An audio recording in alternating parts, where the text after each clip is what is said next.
आपकी मुंसफी से संसद नहीं चलेगी। मेरे यहाँ बोलने का क्रम मैं तय करूंगा। इस तरह से नहीं चलेगी संसद। बैठ जाइए, बैठो, चुप करके बैठो। सुनो, अरे आज यहाँ बैठे हुए हो, हवाई जहाजों में चलते हो, किसने दिए, किसने बनाए? आज स्कूल, कॉलेज, यूनिवर्सिटी किसने बनाए? IIT किसने बनाई? MMT किसने बनाई? जिसमें आज आप दिखाई दे रहे हो। क्या किया है 6 साल में? हर बात के लिए पाकिस्तान, हर बात के लिए पाकिस्तान। क्यों भाई, क्या है वो? इस देश में जो भी यहाँ है, आज वो सदियों से रह रहे हैं, अभी नहीं आए हैं। अब पाकिस्तान और बांग्लादेश, अरे भाई वो तो है ही इस्लामिक कंट्री, उनके बारे में क्या बोलना है? हम तो सेकुलर, हम तो धर्म को मानते हैं। किस धर्म की बात आप करते हैं? किस राम की बात करते हैं जिसने अपनी मर्यादा को रखने के लिए जनता की बातें सुनी? बेरोजगारी की कोई बात नहीं है, महंगाई की कोई बात नहीं है, क्योंकि इनको उसकी चिंता ही नहीं है। ये नौजवानों के लिए कुछ करना ही नहीं चाहते। आप क्या जाने अहिंसा, जो लाठी लेके तो ट्रेनिंग देते हैं। क्या है देशद्रोही की परिभाषा? किसको देशद्रोही कहते हैं? कोई भी आपके प्रधानमंत्री के खिलाफ, आपके गृह मंत्री के खिलाफ, उनकी नीतियों के खिलाफ बोले, वो देशद्रोही हो गया है। उनको जेल में डाल दो, उनको पकड़ लो। 6 साल के बच्चों को भी नहीं आप तो छोड़ रहे। आप क्या करेंगे? हमने करके दिखाया है। आज अगर आप गरीबी की रेखा से नीचे देखें तो लोगों का हुआ है। अरे आज यहाँ बैठे हुए हो, हवाई जहाजों में चलते हो और उनमें चलते हो, किसने दिए, किसने बनाए? आज स्कूल, कॉलेज, यूनिवर्सिटी किसने बनाए? IIT किसने बनाई? MMT किसने बनाई? जिसमें आज आप दिखाई दे रहे हो। क्या किया है 6 साल में? केवल भारत को तोड़ने की कोशिश की है, भारत को बांटने की कोशिश की है और कुछ नहीं किया है। मास वही करो। आज आप लोग इस देश को इस तरह से बांटना चाहते हैं। कुछ नहीं है, ना महिलाओं के लिए है। आज पूरी महिलाएं जो है इस चिंता में हैं कि हमारा भविष्य ठीक है, हम सुरक्षित हैं। वहां उनको कुछ दिया नहीं जा रहा। और मैं ये कहना चाहूंगी कि मैं पूछना चाहती हूं, क्योंकि आप बहुत इतिहास के बखेर हुए हैं, मोहम्मद गौरी को किसने बुलाया था? किसने कहा था दिल्ली में आक्रमण करने के लिए?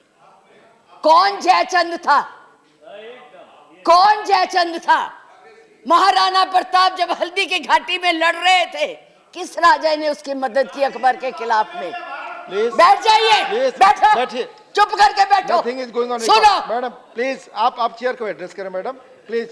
इस तरह की भाषा ये एक भील जाति के लोगों ने, एक भील जाति के लोगों ने महाराणा प्रताप का साथ दिया था। कहां थे तब? आज बात करते हैं देश को आजाद कराने के लिए अहिंसा का पाठ पढ़ाया। आप क्या जाने अहिंसा, जो लाठी लेके तो ट्रेनिंग देते हैं। आज लाठी की जगह बंदूक और रिवॉल्वर आ गए हैं। और हमने सिखाया आपको अहिंसा, आपने सिखाया है जनता को हिंसा, नफरत। पर बोले, इधर बोले, और चेयर को एड्रेस करें प्लीज। आप चेयर को एड्रेस करें। और आज तो मैं उपाध्यक्ष जी देशद्रोही की भी परिभाषा पूछना चाहती। क्या है देशद्रोही की परिभाषा? किसको देशद्रोही कहते हैं? मुझे याद है जब कम्युनिस्ट पार्टी ने भारत की आजादी को नहीं माना था, 4 साल के लिए बैन कर दी थी, लेकिन उनको देशद्रोही नहीं कहा था। नेहरू ने, सरकार ने देशद्रोही नहीं कहा था।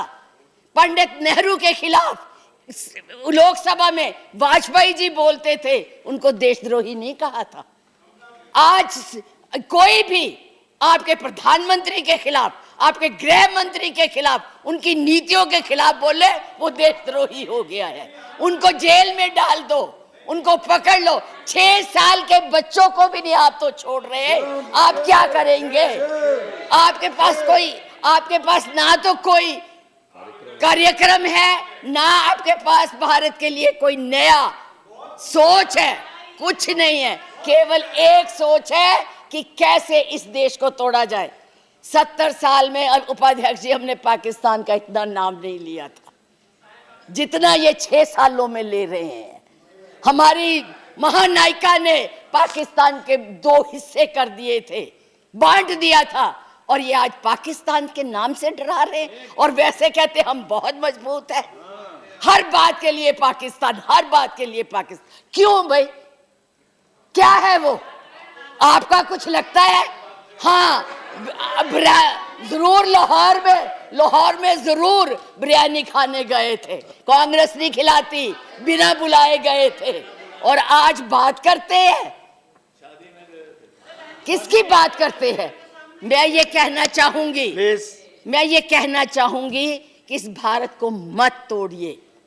बड़ी मुश्किल से पटेल, नेहरू ने इकट्ठा किया है, आप तोड़ रहे हैं। आप नहीं कहते हैं, आप तोड़ रहे हैं, इसका विभाजन कर रहे हैं, लोगों को बांट रहे हैं। मैडम, आप चेयर को एड्रेस करें, आपस में चर्चा ना करें। मैं उनको एड्रेस ही नहीं करती जी, मैं उनको समझती कुछ नहीं हूँ, वो है ही कुछ नहीं, जिनको बोलने की समझ नहीं है उनसे क्या बात करनी है।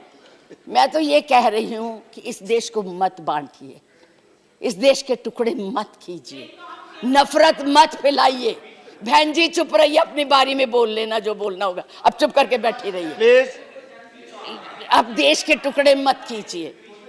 आज जो हम इस स्थिति, आपका इसी सीए ने, आज जो आपका एक ही देश था, पाकिस्तान आपसे नाराज, चाइना आपको कुछ नहीं समझता, नेपाल भी आपसे खफा हो गया है, और बांग्लादेश था जिसको भी आपने इस सीएए से नाराज कर दिया है। आज वो भी सोच रहे, उसके 4 मंत्रियों ने अपना प्रोग्राम कैंसिल किया, एक उसमें कि इस देश में ऐसी बातें हो रही है। इतना ज्यादा आप कहते हैं कि यूरोपियन यूनियन को हक नहीं है बोलने का, प्रस्ताव लाने का, तो उनके एमपी क्यों ले आए थे? उनको कश्मीर क्यों ले गए थे? आपने खुद उनको इनवाइट किया है, आपने खुद इसको इंटरनेशनल बनाया है, आपने खुद इनको, दूसरे लोगों को इसके ऊपर दखल देने के लिए बुलाया है, और उन्हें नहीं बुलाया। जब तक हमारी सरकारें थी, किसी की हिम्मत नहीं पड़ती थी हमारे देश की तरफ देख ले। आप लोगों ने किया है ये सब, अपनी करतूतों को छुपाने के लिए उन लोगों की मदद ले रहे हैं। आपके पास कोई प्रोग्राम नहीं है, आपके पास कोई कार्यक्रम नहीं है, केवल एक कर्म है कि गोली से उड़ा दो जी, मार दो जी, खिला दो जी, यही आपकी यही आप करने जा रहे हैं। इसलिए मैं आप लोगों से कहती हूँ कि इस देश को मत बांटिए, इस देश की एकता को बनाए रखिए। इस देश में जो भी यहाँ है, आज वो सदियों से रह रहे हैं, अभी नहीं आए हैं। अब पाकिस्तान और बांग्लादेश, अरे भाई वो तो है ही इस्लामिक कंट्रीज, उनके बारे में क्या बोलना है? हम तो सेकुलर, हम तो धर्म को मानते हैं। किस धर्म की बात आप करते हैं? किस राम की बात करते हैं जिसने अपनी मर्यादा को रखने के लिए जनता की बातें सुनी थी? उस जनता की बात सुन के उसने सीता को वनवास भेज दिया, और आप लोग बात तक नहीं करना चाहते। किस राम राज्य की बात करते हैं?